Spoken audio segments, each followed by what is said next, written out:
Baiklah,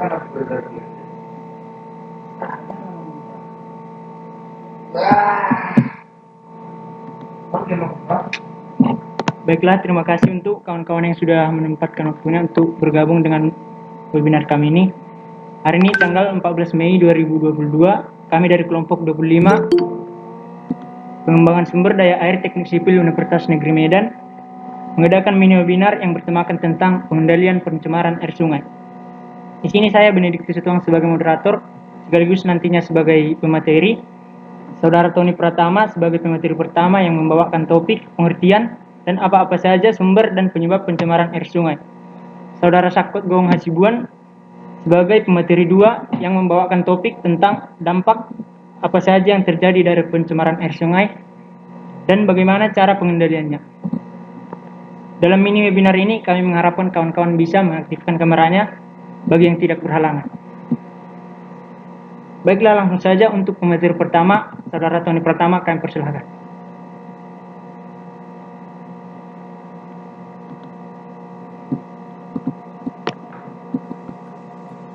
Assalamualaikum warahmatullahi wabarakatuh. Selamat sore semuanya. Terima kasih kepada moderator yang telah memberikan kesempatan kepada saya untuk memberikan materi tentang apa itu pengertian sungai dan penyebab-penyebab pencemaran sungai.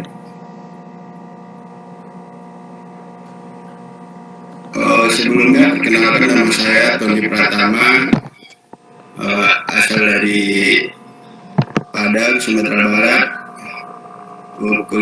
jurusan Teknik Sipil Universitas Negeri Medan. Oke, langsung saja.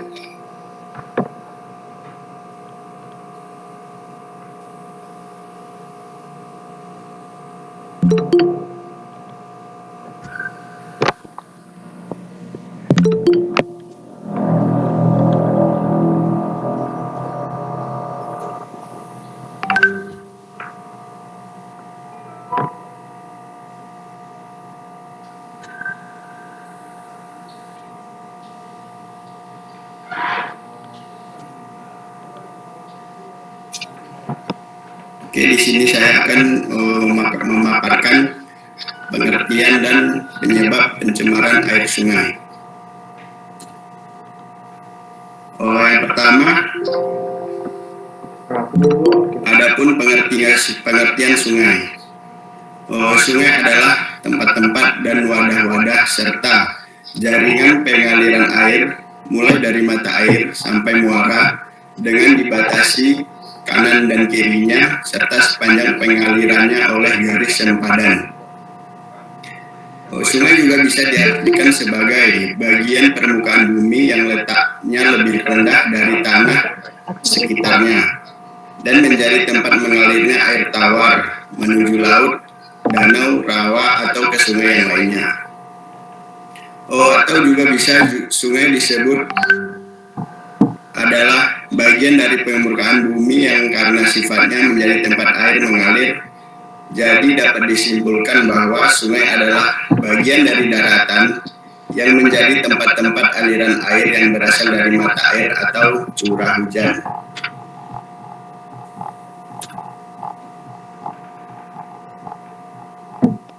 Selanjutnya saya akan menjelaskan bagian-bagian dari sungai.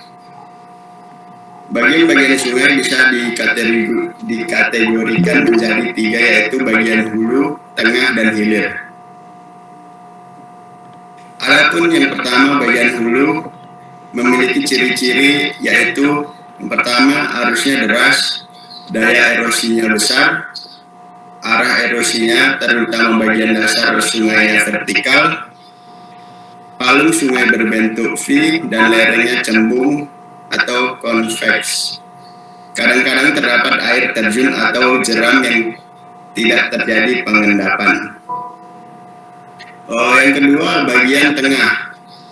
Bagian tengah mempunyai ciri-ciri, yaitu arusnya tidak begitu deras, daya erosinya mulai berkurang, arah erosi ke bagian dasar dan samping, palung sungai berbentuk U, mulai terjadi pengendapan, sedimentasi, dan sering terjadi meander, yaitu kelokan sungai yang mencapai 180 derajat atau lebih. Yang ketiga, bagian hilir. Bagian hilir memiliki ciri-ciri arusnya tenang, daya erosi kecil dengan arah ke samping atau horizontal, banyak terjadi pengendapan di bagian muara, kadang-kadang terjadi delta, serta palungnya lebar. Yang keempat, daerah aliran sungai atau das. Daerah aliran sungai dapat diartikan sebagai kawasan yang dibatasi oleh pemisah topografis yang menampung, menyimpan, dan mengalirkan air hujan yang jatuh di atasnya ke sungai, yang akhirnya bermuara ke danau atau ke laut.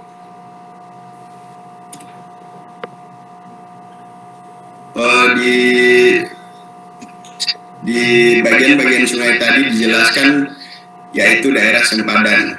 Nah, apakah daerah sempadan itu? Daerah sempadan sungai dapat diartikan daerah sepanjang kiri kanan atau sungai dihitung dari tepi sungai sampai garis sempadan sungai, termasuk sungai buatan yang mempunyai manfaat penting untuk mempertahankan pelestarian sungai baik yang telah dibebaskan maupun yang tidak dibebaskan. Pengelolaan kawasan sempadan sungai diarahkan untuk melindungi sungai dari kegiatan yang dapat mengganggu dan merusak kualitas air sungai, dan juga kondisi fisik tepi dan dasar sungai. Kawasan ini berada 100 meter di kiri kanan sungai besar dan 50 meter di kiri kanan sungai kecil untuk kawasan non-permukiman. Sedangkan untuk kawasan permukiman cukup 10-15 meter kiri kanan sungai.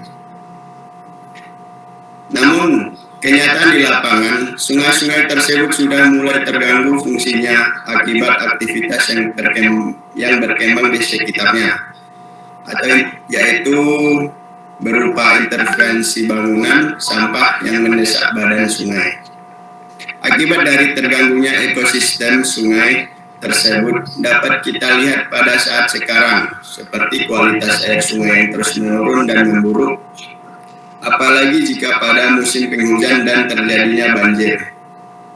Maka penduduk daerah pemukiman sekitar sungai menjadi langganan pengungsian di posko banjir.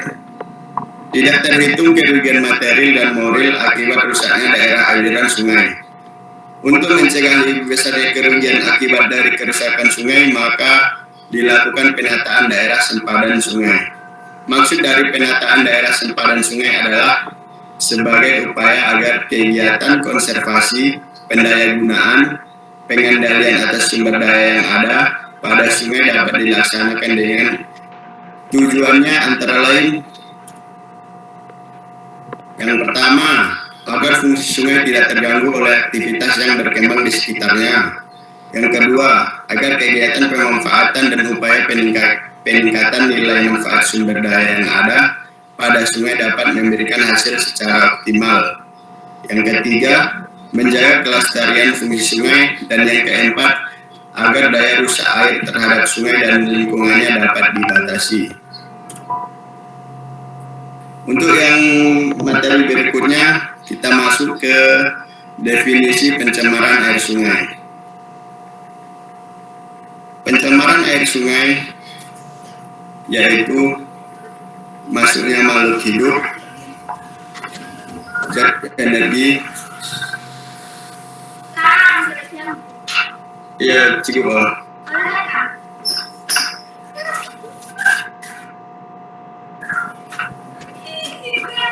Izin moderator, ada sedikit gangguan. Baik, saudara Tony.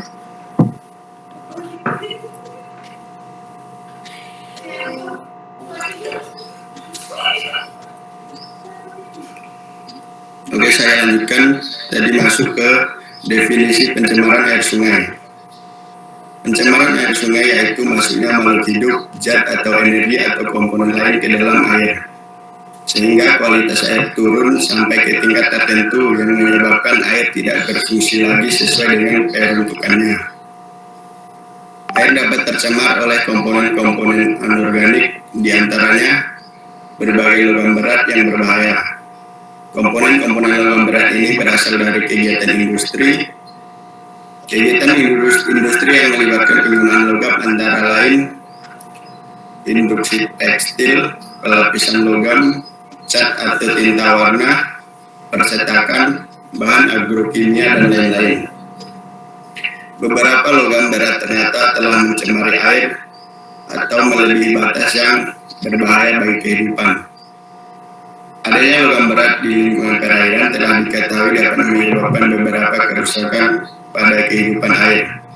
Di samping itu terdapat fakta bahwa logam berat membunuh mikroorganisme. Hampir semua gram logam berat dapat larut dalam air dan membentuk larutan sehingga tidak dapat dipisahkan dengan pemisahan fisik. Seiring dengan peningkatan pertumbuhan penduduk, maka semakin meningkat pula usaha untuk memenuhi berbagai kebutuhan yang mengikutinya. Sehingga semakin variatif pula aktivitas manusia, salah satunya aktivitas industri. Akan tetapi pertumbuhan industri ini memiliki efek samping yang kurang baik, sebab industri-industri kecil tersebut pada umumnya langsung membuang limbahnya ke selokan atau badan air tanpa pengolahan terlebih dahulu. Hal ini dapat menyebabkan pencemaran air karena dalam limbah tersebut mengandung unsur toksik yang tinggi. Selanjutnya, industri sabun merupakan salah satu industri penghasil limbah cair. Bahan pencemar industri sabun berasal dari pewarnaan, proses produksi film, dan plat prosesor. Bahan pencemar terdapat di tinta, warna, bahan pelarut, bahan pencair, dan bahan pengering. Bahan pencemar mengandung unsur atau bahan kimia berbahaya seperti alkohol, aseton, dan esternya, serta logam berat, krom, kadium, kobal, mangan, dan timah. Langsung saya ke materi selanjutnya. Selain material logam yang dapat mencemari sungai, ada juga material sampah. Sampah merupakan material sisa yang tidak diinginkan setelah berakhirnya suatu proses. Sampah merupakan didefinisikan oleh manusia menurut derajat keterpakaiannya dalam proses-proses alam. Sebenarnya tidak ada konsep sampah. Yang ada hanya produk-produk yang dihasilkan setelah dan selama proses alam tersebut berlangsung. Akan tetapi karena dalam kehidupan manusia didefinisikan konsep lingkungan, maka sampah dapat dibagi menurut jenis-jenisnya berdasarkan sumbernya. Yang pertama ada sampah alam, yang kedua sampah manusia, yang ketiga sampah konsumsi, keempat sampah nuklir, yang kelima sampah industri, keenam sampah pertambangan. Selanjutnya berdasarkan sifatnya, yang pertama ada sampah organik. Sampah organik yaitu sampah yang mudah membusuk seperti sisa makanan, sayuran, daun-daunan kering, dan sebagainya. Sampah ini dapat diolah lebih lanjut menjadi kompos. Yang kedua, sampah anorganik atau sampah yang tidak dapat terurai. Sampah anorganik yaitu sampah yang tidak mudah membusuk seperti plastik, wadah pembungkus makanan, kertas, plastik mainan, botol, gelas minuman, kaleng, dan sebagainya. Yang kedua yaitu air limbah. Air limbah adalah air buangan yang dihasilkan dari suatu proses produksi industri maupun domestik rumah tangga, yang terkadang kehadirannya pada suatu saat dan tempat tertentu tidak dikehendaki lingkungan karena tidak memiliki nilai ekonomis. Dalam konsentrasi dan kuantitas tertentu, kehadiran limbah dapat berdampak negatif terhadap lingkungan, terutama kesehatan manusia, sehingga dilakukan penanganan terhadap limbah. Air kotor adalah air bekas pakai yang sudah tidak memenuhi syarat kesehatan lagi dan harus dibuang agar tidak menimbulkan wabah penyakit. Berikut gambar air limbah. Masuk kita yang ketiga yaitu sampah manusia. Sampah manusia atau human waste adalah istilah yang biasa digunakan terhadap hasil-hasil pencernaan manusia seperti feses dan urin. Sampah manusia dapat menjadi bahaya serius bagi kesehatan karena dapat digunakan sebagai vektor atau sarana perkembangan penyakit yang disebabkan oleh virus dan bakteri. Salah satu perkembangan utama pada dialektika manusia adalah pengurangan penularan penyakit melalui sampah manusia dengan cara hidup yang higienis dan sanitasi. Termasuk di dalamnya adalah perkembangan teori penyaluran pipa atau plumbing. Sampah manusia dapat dikurangi dan dipakai ulang, misalnya melalui sistem urinoir tanpa air. Selain itu, sampah manusia juga berupa sampah konsumsi. Sampah konsumsi merupakan sampah yang dihasilkan oleh manusia. Pengguna barang dengan kata lain adalah sampah-sampah yang dibuang ke tempat sampah. Ini adalah sampah yang umum dipikirkan manusia. Meskipun demikian, jumlah sampah kategori ini pun masih jauh lebih kecil dibandingkan sampah-sampah yang dihasilkan dari proses pertambangan dan industri. Berdasarkan Peraturan Menteri Kesehatan Nomor 492, Menkes Peraturan tahun 2010 tentang persyaratan kualitas air minum, kadium termasuk parameter yang berhubungan langsung dengan kesehatan. Kadar maksimum kadium yang diperbolehkan adalah 0,003 mg per liter. Demikianlah materi yang dapat saya sampaikan. Kalau ada salah dan janggalnya, saya mohon maaf. Saya kembalikan ke moderator.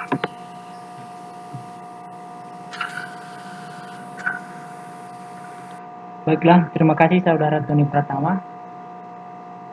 Untuk materi selanjutnya akan saya jelaskan.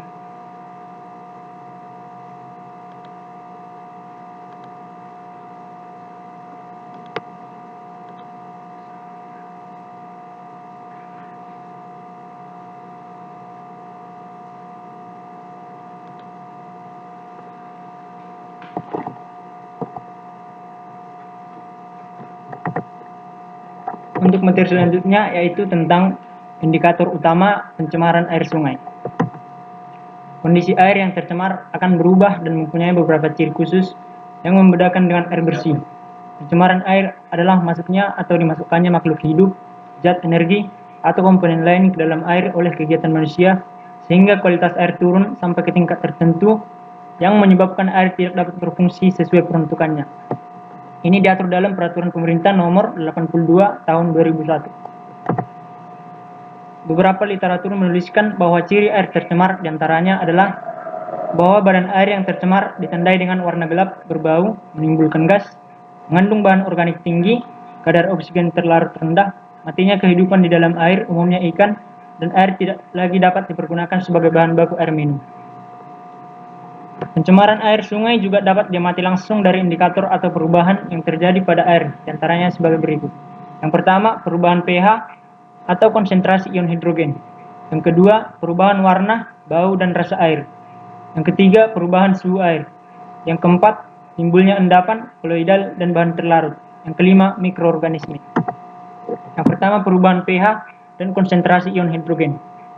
Air yang mempunyai pH lebih kecil dari pH normal akan bersifat asam, sedangkan air yang mempunyai pH yang lebih besar akan bersifat basa. Air limbah dan buangan dari kegiatan industri yang dibuang ke sungai akan mengubah pH air yang pada akhirnya dapat mengganggu kehidupan organisme di dalam air. Yang kedua, perubahan warna, bau, dan rasa air. Bahan buangan dan air limbah dari kegiatan industri yang berupa bahan anorganik dan bahan organik seringkali dapat larut di dalam air. Apabila bahan buangan dari air limbah dapat terlarut dan terdegradasi, maka bahan buangan dalam air limbah dapat menyebabkan terjadinya perubahan warna air. Bau timbul akibat aktivitas mikroba dalam air merombak bahan buangan organik, terutama gugus protein, secara biodegradasi menjadi bahan mudah menguap dan berbau. Yang ketiga, perubahan suhu air. Air sungai suhunya naik mengganggu kehidupan hewan air dan organisme lainnya karena kadar oksigen yang terlarut dalam air akan turun bersamaan dengan kenaikan suhu. Padahal setiap kehidupan memerlukan oksigen untuk bernapas. Oksigen yang terlarut dalam air berasal dari udara yang secara lambat terdifusi ke dalam air. Semakin tinggi kenaikan suhu air, makin sedikit oksigen yang terlarut di dalamnya. Yang keempat, timbulnya endapan, koloidal, dan bahan terlarut. Bahan buangan industri yang berbentuk padat kalau tidak dapat larut sempurna akan mengendap di dasar sungai dan dapat larut sebagian menjadi koloidal. Endapan dan koloidal yang melayang di dalam air akan menghalangi masuknya sinar matahari. Sedangkan sinar matahari sangat diperlukan oleh mikroorganisme untuk melakukan proses fotosintesis. Yang kelima, mikroorganisme. Bahan buangan industri yang dibuang ke lingkungan perairan akan didegradasi oleh mikroorganisme. Berarti mikroorganisme akan berkembang biak, tidak menutup kemungkinan mikroorganisme patogen juga ikut berkembang biak. Mikroorganisme patogen adalah penyebab timbulnya berbagai macam penyakit.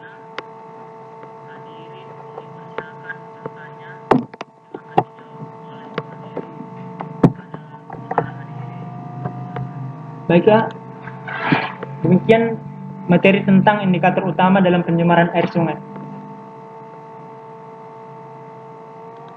Untuk materi selanjutnya akan kami share screen.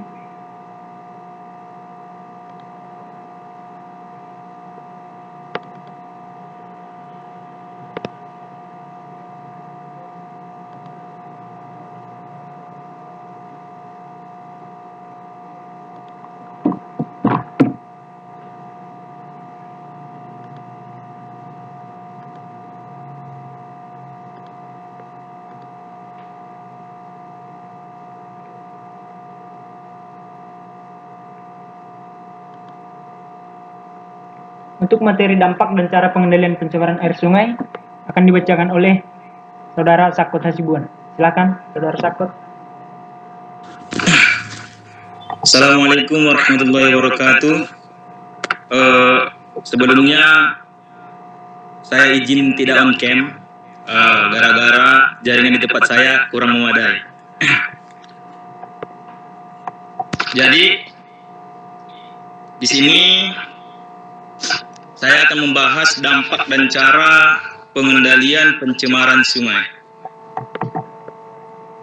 Lanjut, moderator. Kepada teman-teman,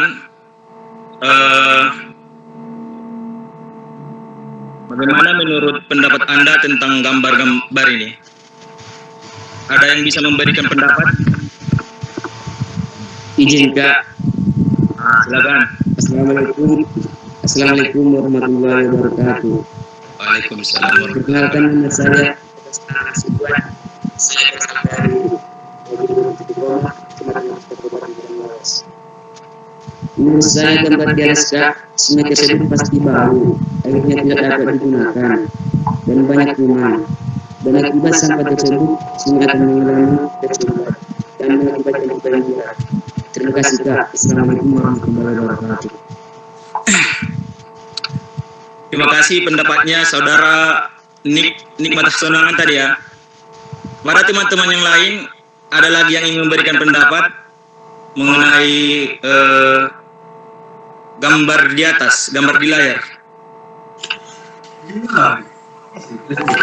Oke, jinten saya Abang Sakot memberikan pendapat.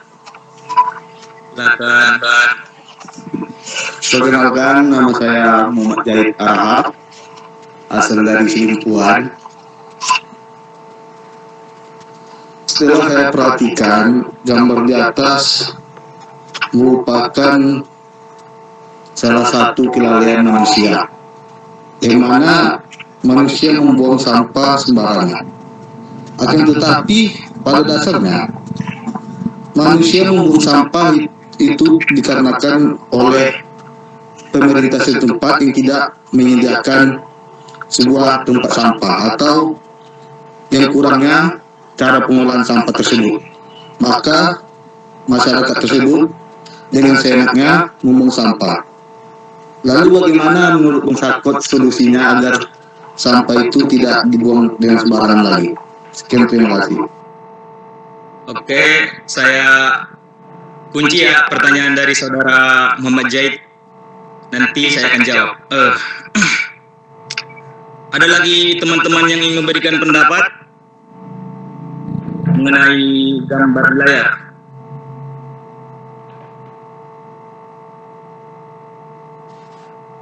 Mungkin tidak ada lagi. Izin Bang, lanjut. izin Saudara Sakti. Sebentar ya.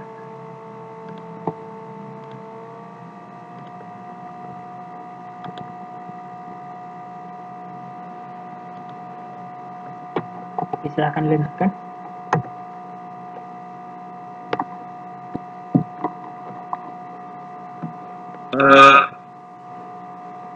Pada Saudara Benediktus, layarnya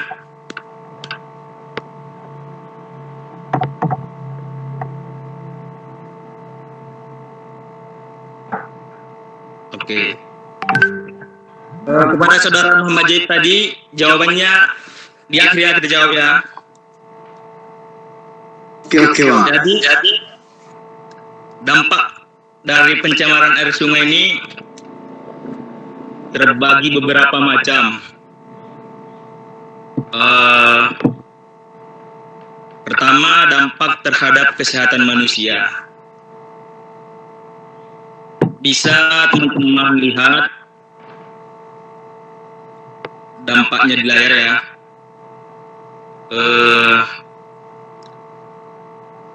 Dapat menyebarkan penyakit itu. Pokoknya kalau dampak terhadap kesehatan manusia itu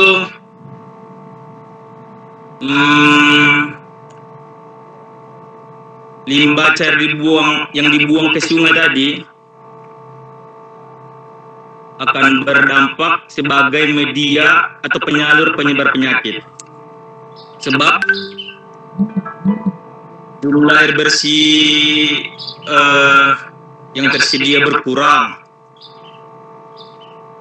Baru sarang insekta penyebar penyakit. Yang kedua, dampak terhadap fungsi sungai.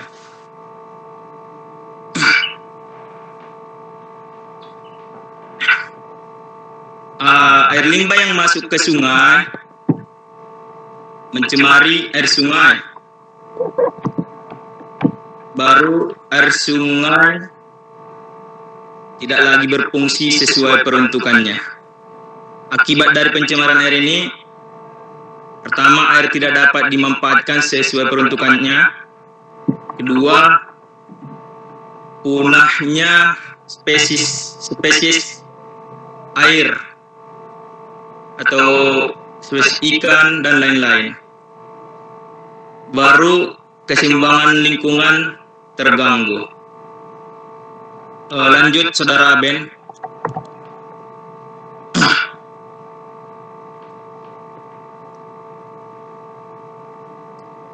Yang ketiga, dampak pencemar air terhadap rantai makanan. Rantai makanan dalam air akan terganggu akibat adanya pencemaran air. Dengan banyaknya zat pencemaran yang ada di dalam air, menyebabkan menurunnya kadar oksigen di dalam air tersebut. Akibatnya, ikan maupun tumbuh-tumbuhan yang ada di dalam air akan mati. Baru meledaknya jumlah hama. Seterusnya, dampak pencemaran air terhadap air tanah. Yakni berkurangnya kesuburan tanah. Selanjutnya, penurunan produksi pertanian. Lanjut Saudara Ben. Pengendalian pencemaran air. Sebelumnya pengendalian pencemaran air adalah upaya pencegahan atau penanggulangan pencemaran air serta pemulihan kualitas air untuk menjamin agar sesuai dengan baku mutu air. Pengendalian pencemaran air ini terbagi menjadi 3 cara.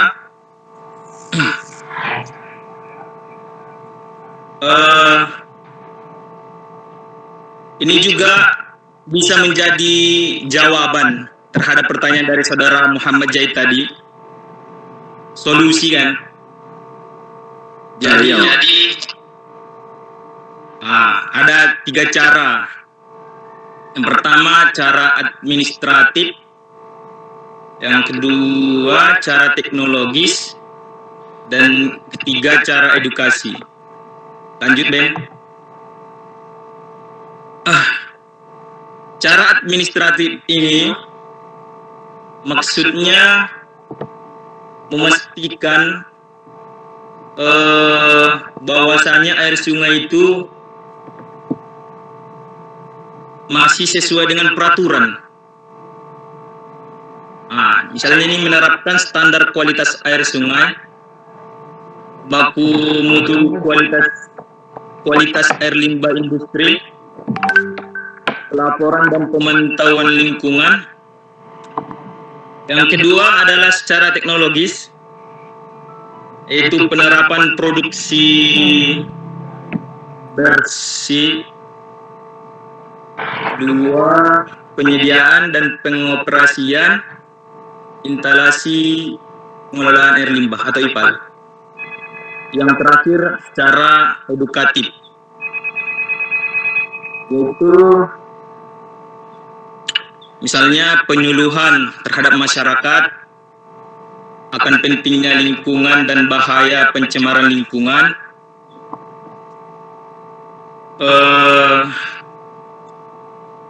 Yang kedua, penyuluhan melalui jalur pendidikan formal atau sekolah. Yang ketiga, sosialisasi peraturan mengenai pengendalian pencemaran lingkungan.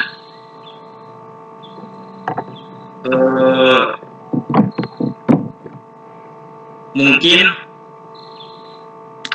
cukup sekian yang dapat saya sampaikan. Kurang lebihnya saya mohon maaf. Saya kembalikan kepada moderator.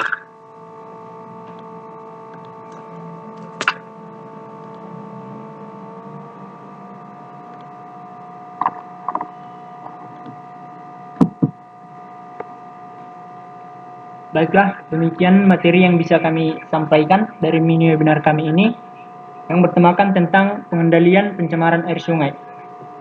Untuk kawan-kawan yang ingin memberikan saran atau pertanyaan seputar materi yang kami sampaikan, kami persilahkan.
Baiklah, di sini udah ada satu pertanyaan dari Saudari Fadila Harahap. Kami akan menerima pertanyaan satu lagi di sesi yang pertama ini.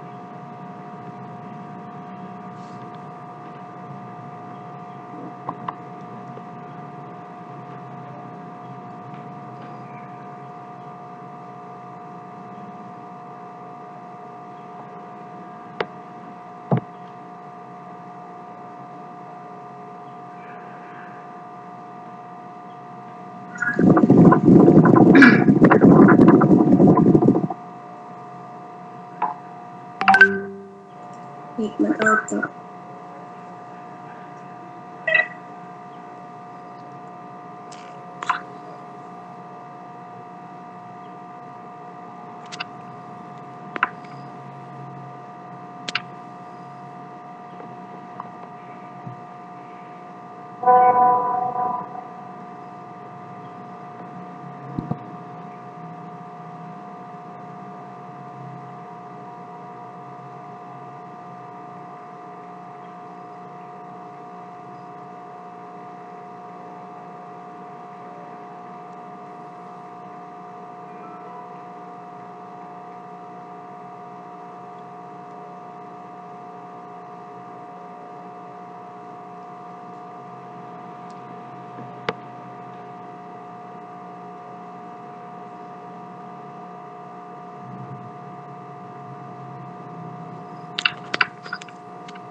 Cuk.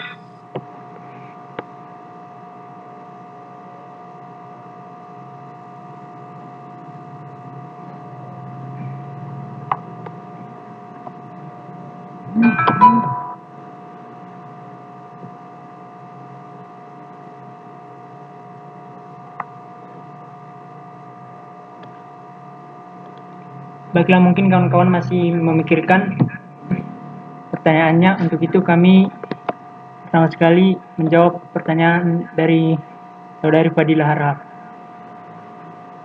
Saudara memiliki latar belakang sebagai mahasiswa teknik sipil. Bagaimana saudara dapat memberikan solusi terhadap masalah pencemaran sungai ini? Lebih tepatnya, inovasi apa yang saudara kembangkan? Terima kasih.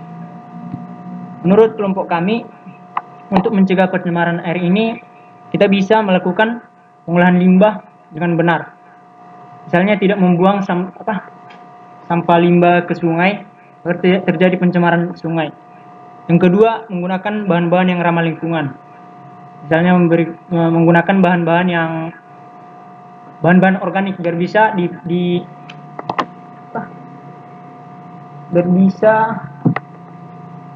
menggunakan bahan-bahan organik. Yang ketiga, tidak membuang sampah di sungai atau sumber air lainnya. Yang keempat, menggunakan deterjen yang ramah lingkungan. Sekian jawaban yang bisa kami berikan. Apakah Saudari Lailatul Fadilah Harahap bisa menerimanya? Baik, terima kasih jawaban saudara. Tapi di situ alasan yang saudara berikan kan itu memang udah solusi yang dari lama. Maksudnya itu udah digadang-gadangkan, udah disosialisasikan. Yang saya tanya inovasi dari saudara. Terima kasih.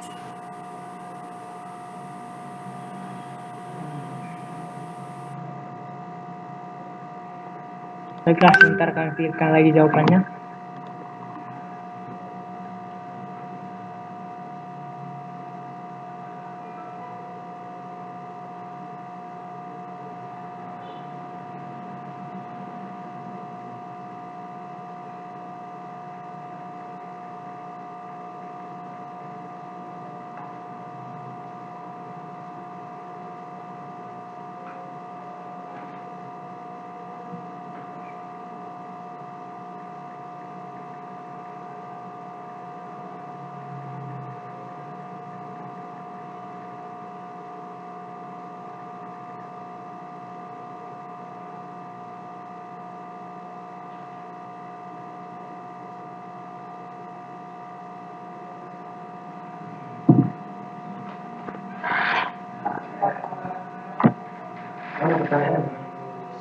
ada.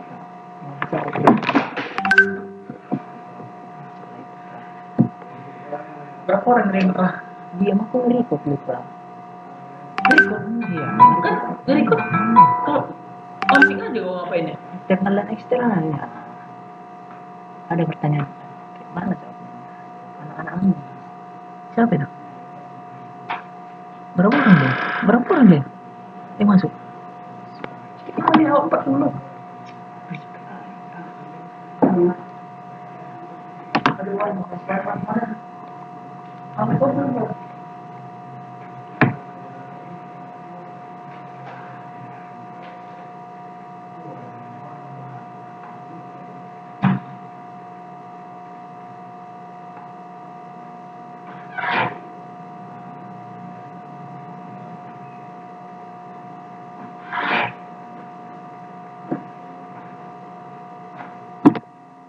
Siapa? Gawat, nongkrong kita.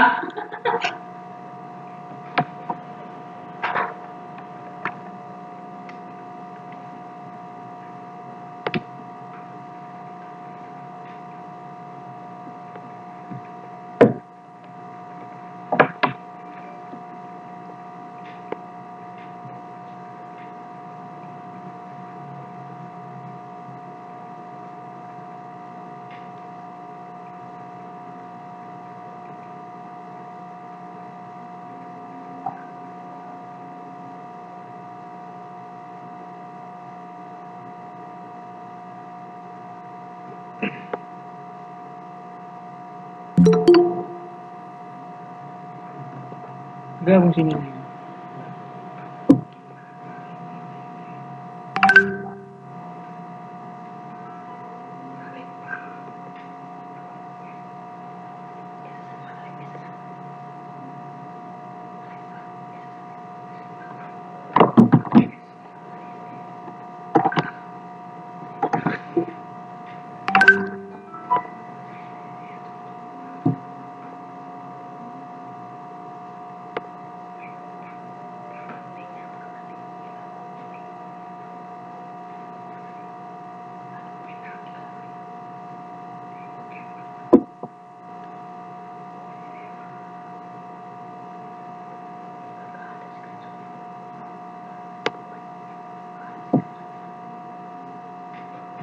Lihat dia.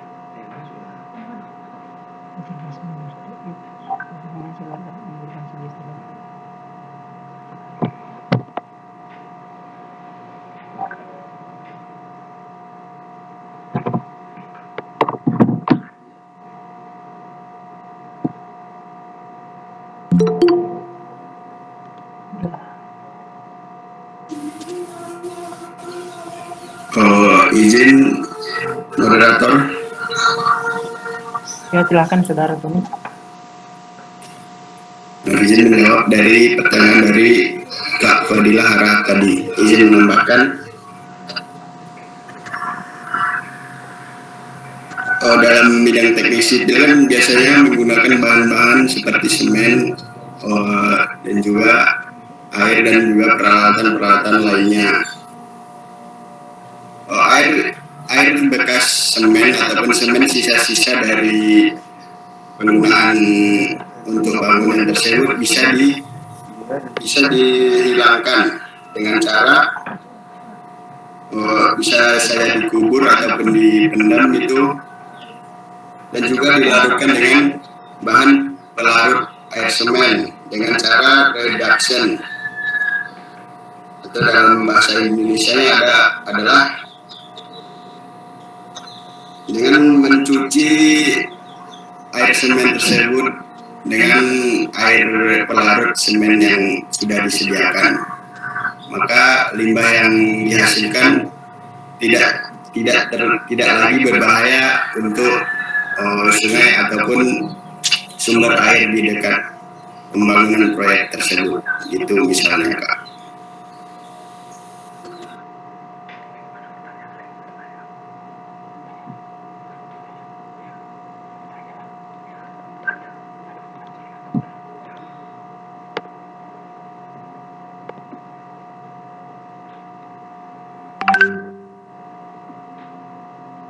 Baiklah, apakah saudari Fadila harap bisa menerima jawaban dari teman kami?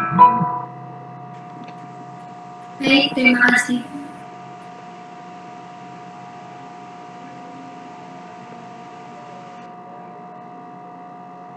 Ada yang bertanya guys, pertanyaan itu.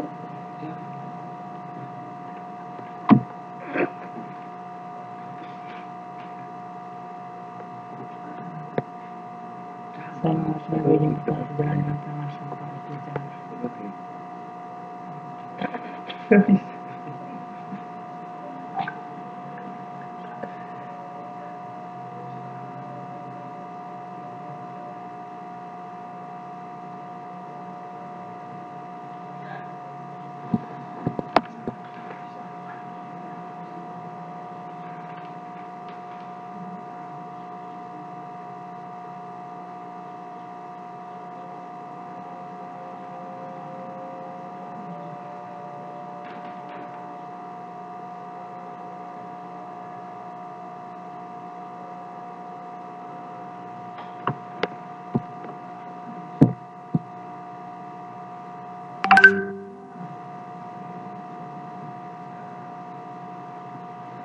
Ada cara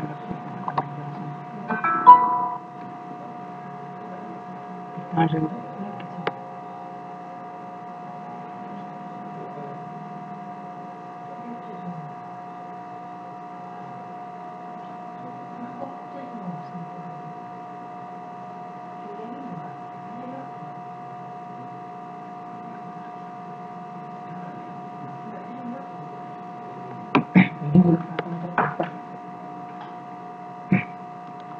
Baiklah, selanjutnya ada pertanyaan dari saudara Mangar Sinaga. Izin bertanya, sejalan dengan penanganan sampah ada 3 cara yang dapat dilakukan oleh pemerintah ataupun masyarakat. Namun yang terjadi sekarang ini adalah masalah sampah dan limbah belum terselesaikan hingga saat ini. Nah, yang saya tanyakan adalah selain dari 3 contoh penanganan tersebut, adakah cara lain yang dapat dilakukan agar masalah sampah ini dari tahun ke tahun dapat tertangani? Selanjutnya adalah kita sebagai mahasiswa, peran seperti apa yang dapat kita ambil atau dilakukan agar masalah sampah dan limbah ini dapat tertangani. Terima kasih. Untuk penanganan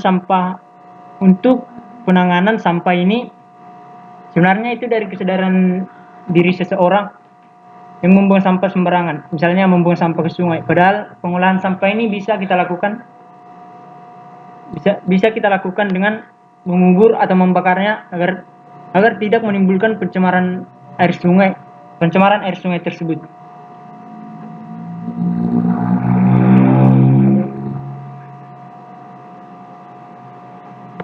Selanjutnya adalah kita sebagai mahasiswa, peran seperti apa yang dapat kita ambil dan lakukan agar masalah sampah dan limbah ini tertangani. Untuk menangani masalah sampah dan limbah ini, kita bisa mulai dari hal-hal kecil, misalnya seperti yang tadi saya bilang, membakar sampah, tidak membuang sampah sembarangan, seperti ke sungai yang menyebabkan pencemaran air tersebut. Untuk jawabannya, apakah saudara Mangar Sinaga bisa menerima?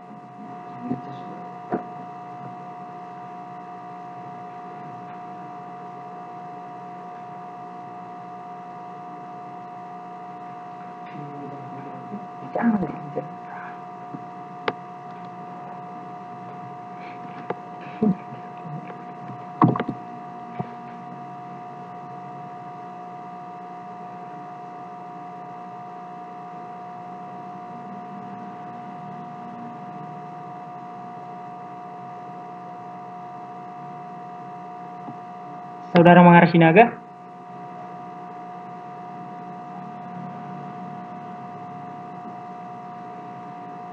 Baiklah, mungkin ada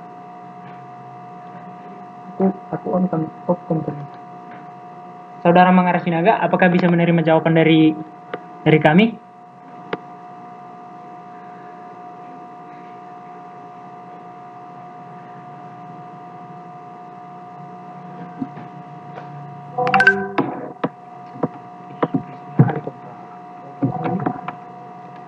Yang sedikit, apakah dengan mengusung?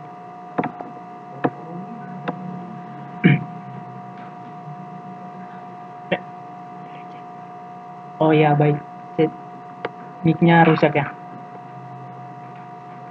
izin menyanggah sedikit, apakah dengan mengubur sampah dapat menangani masalah? Sebenarnya mengubur sampah seperti sampah plastik itu sudah termasuk menangani, karena jika membakar juga sudah termasuk menangani ya tadi. Tapi akan lebih baik lagi jika sampah dikubur daripada dibuang seperti ke sungai. Apakah bisa diterima? Bisa.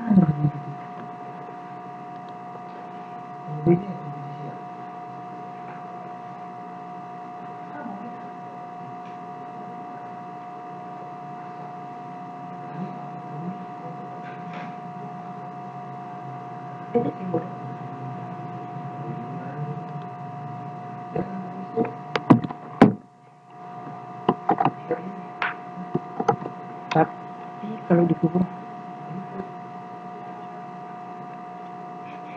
Raja Debat ini tapi kan kalau dikubur suatu saat akan naik keluar akibat dari pengisian.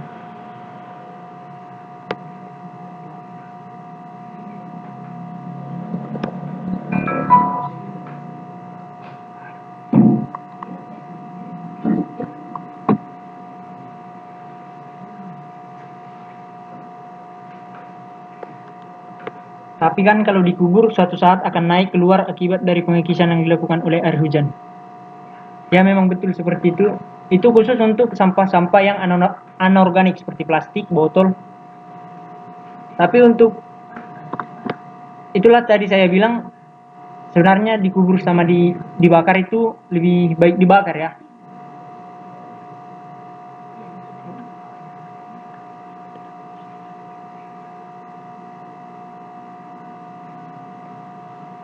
Untuk sampah yang dikubur bisa seperti sampah-sampah organik seperti itu Saudara Mangara Sinaga.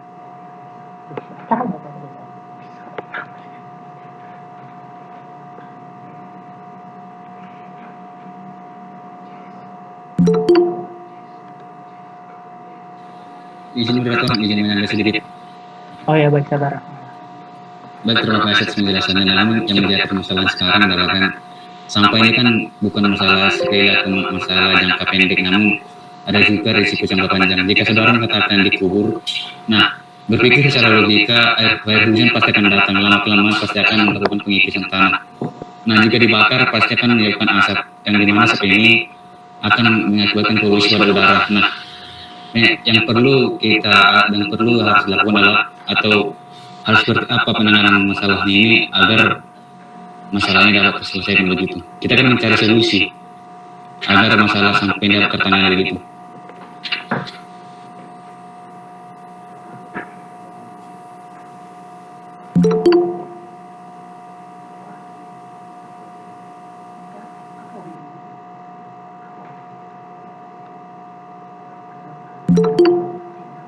Si Joni baru masuk loh.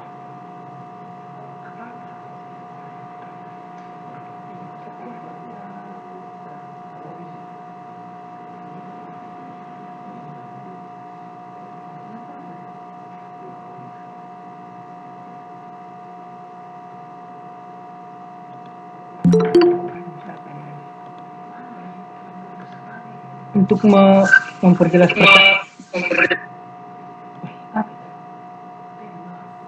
izin pemakaran. Ya silakan. Saya akan menambahi jawaban dari Abang Mangara. Menurut saya solusi yang dapat kita lakukan itu di Indonesia ini, mudah-mudahan kita dapat membangun sebuah perusahaan untuk mengolah sebuah sampah. Sebagaimana yang kita ketahui bahwa di luar negeri sudah menerapkan sistem yaitu bank sampah, atau sampah itu dapat ditukarkan dengan uang dan sampah tersebut dapat diolah kembali menjadi barang yang dapat kita gunakan. Menurut saya solusinya seperti itu. Bagaimana Bang Mangara? Kalau dapat bisa dipahami? Baik, terima kasih jawabannya. Namun sedikit saya ingin bertanya dulu dengan, nah konteksnya dalam konteks bank sampah ini, jenis sampah apa saja yang dapat diserahkan ke sana begitu? Atau enggak cocok enggak penerapan bank sampah ini dapat dilakukan di Indonesia? Seperti yang saya ketahui sedikit, saya pernah melihat jenis produk sampah yang dapat ditukarkan yaitu seperti botol, plastik, pokoknya sampah-sampah yang anorganik.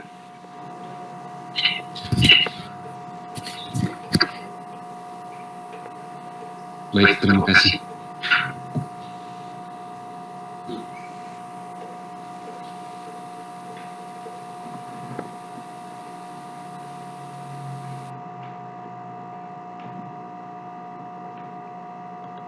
Baiklah, untuk sesi kedua kami buka pertanyaan, 2 pertanyaan.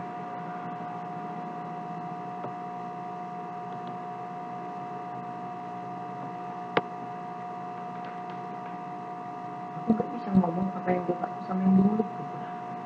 Cocok sih. Dia nasi. Berapa sih? Hah? Berapa sih?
Selamat sore, izin bertanya, moderator. Di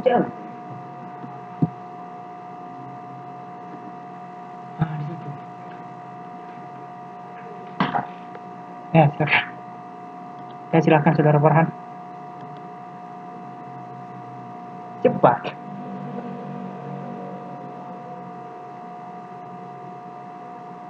Aduh. Apa dampak?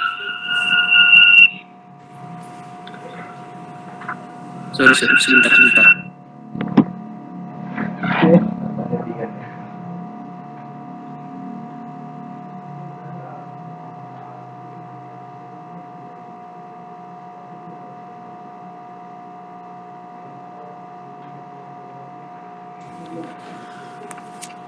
Izin moderator.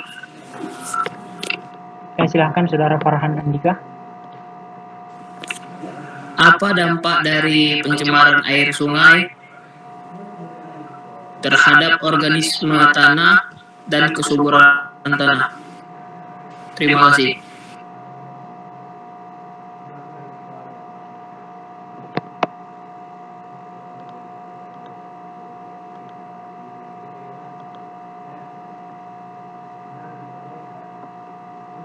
Woi Han, tulis di kolom komentar aja. Tulis di kolom komentar. Semua nih.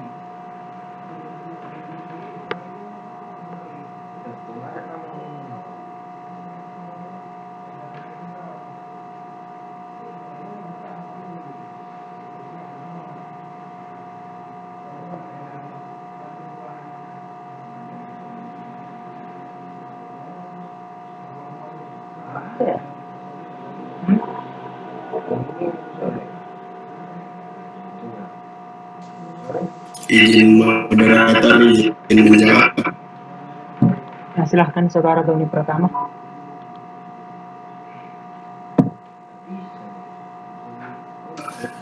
Menanggapi pertanyaan dari Mas Farhan tadi, apa dampak pencemaran air terhadap organisme tanah dan kesuburan tanah? Dampaknya terhadap kesuburan tanah yang jelas kesuburan tanah itu bisa berkurang. Dan juga ekosistem pada di dalam bawah tanah juga akan terganggu karena tanah yang sudah berubah komposisinya karena pencemaran tadi. Akibatnya tanah yang kurang subur tadi, sehingga di atasnya tidak bisa ditumbuhi tanaman, dan juga hewan-hewan yang berada di dalam tanah tidak bisa bertahan karena sudah tercemar dari pencemaran sungai tadi.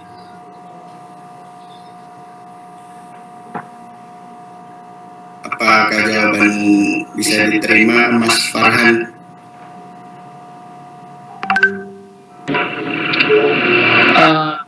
Sebelumnya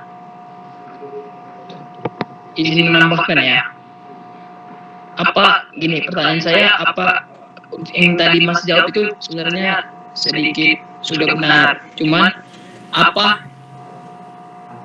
air gimana ya?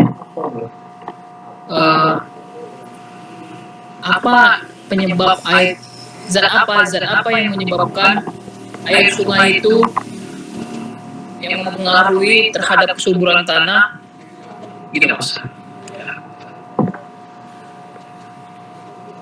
Saya ulangi. Zat apa yang terkandung dalam air sungai yang tercemar itu sehingga dapat menyebabkan organisme tanah dan kesuburan tanah gitu Mas?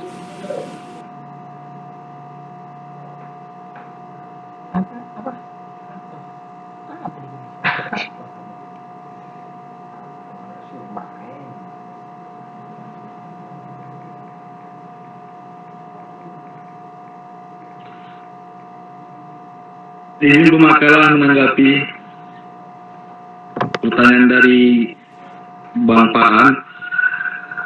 Silakan saudara Jahid Harhab.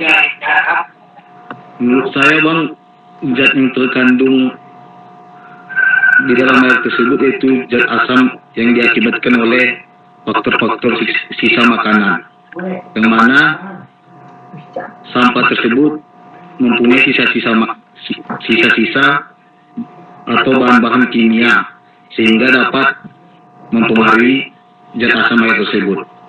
Maka dampaknya dapat mengurangi kesuburan tanah tersebut, Bang.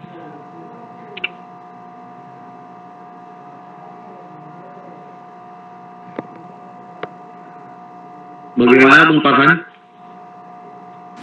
Baik, terima kasih Bang Jahid.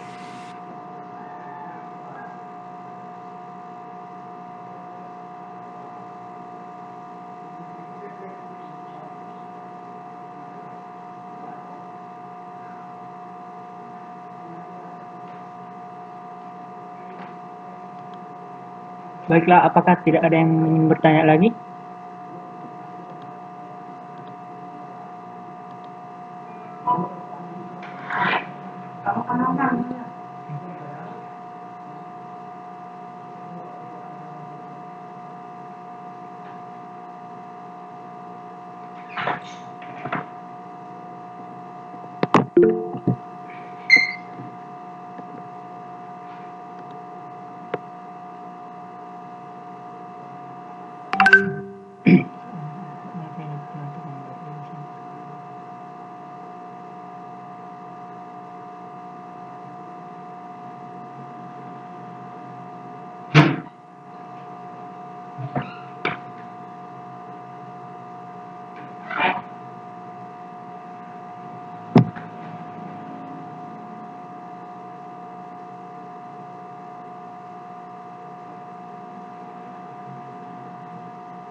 Baiklah, ada pertanyaan dari saudara Ahmad.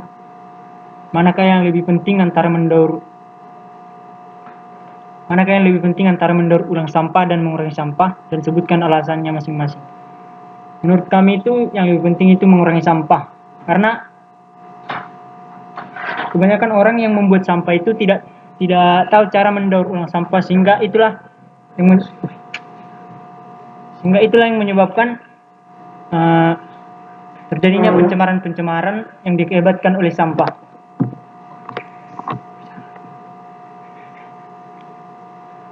Apakah saudara Ahmad bisa menerima jawabannya?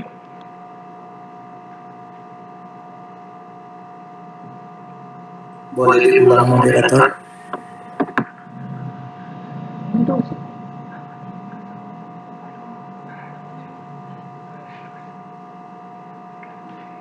Menurut kami, mengurangi sampah lebih baik daripada mendaur ulang sampah. Karena jika sampah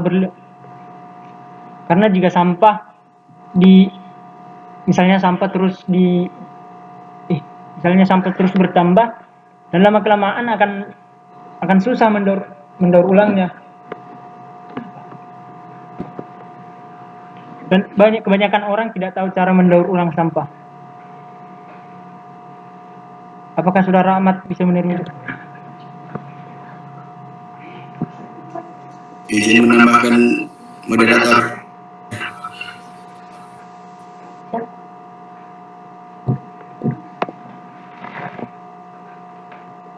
Iya, silahkan.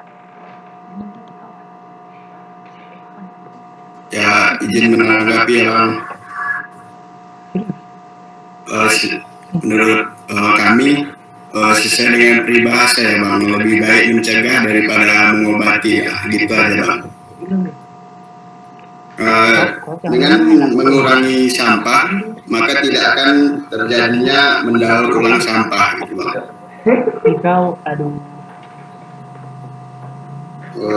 Dan juga untuk mendaur ulang sampah untuk di negara kita ini kami rasa belum cukup efektif Bang untuk mendaur ulangnya. Jadi menurut kelompok kami lebih baik mengurangi sampah daripada harus mendaur ulang sampah.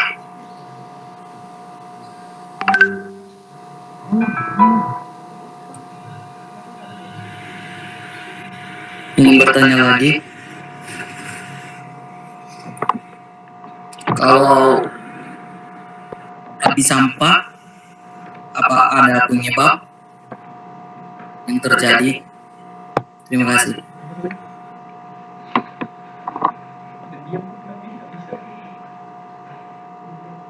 Boleh diulang pertanyaannya, Bang Ahmad Mauladi?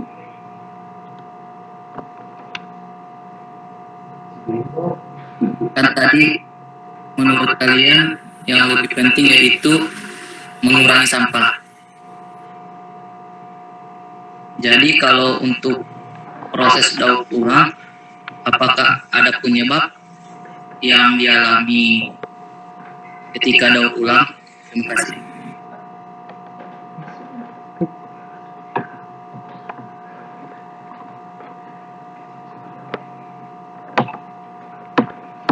Izin menanggapi, kami rasa untuk kendalanya mungkin dari sarana dan prasarana kita Bang, itu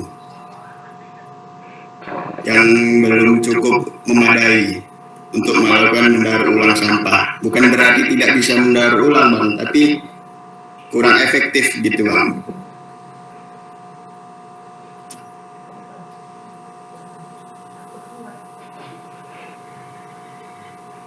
Baik, terima kasih atas jawabannya.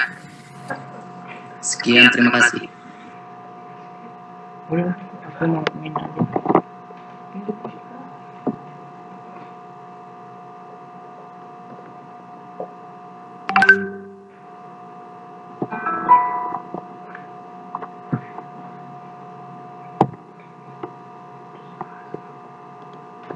Baiklah, kami akan mengakhiri webinar ini. Mudah-mudahan mini webinar ini dapat bermanfaat untuk kita dan untuk masa depan kita, terutama dalam menjaga dan melestarikan sumber daya air yang kita miliki di negara kita ini. Jika ada kata yang salah, mohon dimaafkan. Sebelum menutup webinar ini, kami akan memberikan sebuah pantun. Hidup sendiri tanpa kekasih. Cukup sekian dan terima kasih. Selamat sore semuanya. Terima kasih yang sudah bergabung. Jadi ceritanya jomblo nih. Aduh, kan kayak gitu lah, Bang. Jomblo moderatornya. Semangat, Ben. Oh, terima kasih abang-abang. Dan kakak-kakak. Semangat ya, Ben.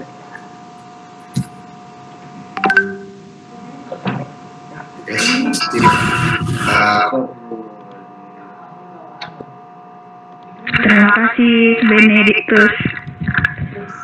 Sama-sama Bintang Putri. Hari tadi Gak nggak makan bukan ya? sentol ya? Mbak Kitin apa kabar? Tambah ilmuku, Ben. Makasih ya, Ben. Tambah ilmu baru masuk kok. Mbak Kitin apa kabar? Nggak berkabar, Pak. Kabar keluar ya? Makasih Tony sebagai pemateri.